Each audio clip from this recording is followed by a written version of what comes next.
মানুষ সৃষ্টির সেরা জীব।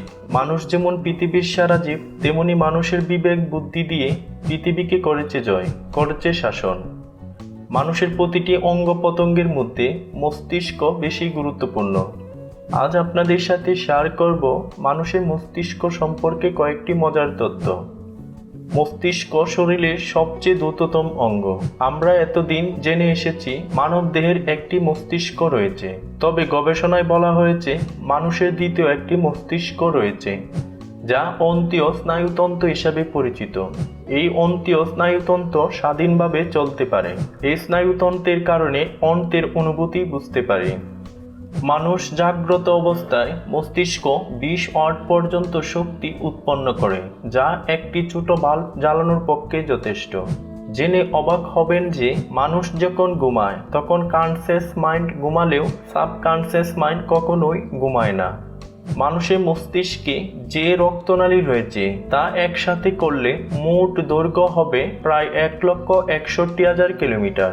শুনে হয়তো অবাক হবেন, যা দিয়ে পৃথিবীকে 4 বার পরিবেষ্টন করা যাবে। আর পুরুষদের তুলনায় নারীদের মস্তিষ্কের আকার ছোট। গবেষণায় বলা হয়েছে নারীদের মস্তিষ্ক 10% ছোট পুরুষদের থেকে। মস্তিষ্ক শরীরের মোট ওজনের 2% হয়ে থাকে, কিন্তু আপনি জানেন কি এটি একাই শরীরে 20 থেকে 25% রক্ত ও অক্সিজেন গ্রহণ করে থাকে। গবেষণায় দেখা গেছে মানুষ যখন কঠিন কোনো বিষয় নিয়ে চিন্তা করে তখন মস্তিষ্ক বেশি পরিমাণ শরীর থেকে শক্তি ও অক্সিজেন গ্রহণ করে, যা 50% পর্যন্ত হতে পারে। শুনে হয়তো অবাক হবেন, মানব দেহে মস্তিষ্কে 100 টেরাবাইট পর্যন্ত ডাটা ধারণ করতে সক্ষম এবং সুপার কম্পিউটার থেকেও অনেক জটিল। ভালো জিনিসের তুলনায় খারাপ বিষয়গুলো বেশি সংরক্ষণ করে রাখে। আমরা পেটকে এড়িয়ে চলতে চাই, কিন্তু মানব দেহের বেশি চর্বি এই মস্তিষ্কেই রয়েছে, যা 60% চর্বি দিয়ে তৈরি।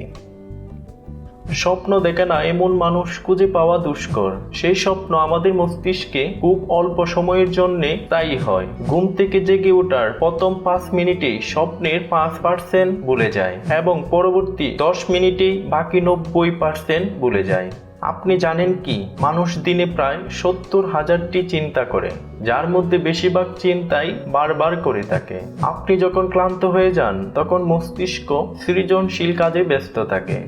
মানব দেহের এমন সব রহস্যময় তথ্য জানতে চ্যানেলটি সাবস্ক্রাইব করুন। শীঘ্রই এমন সব রহস্যময় তথ্য নিয়ে আবার দেখা হবে।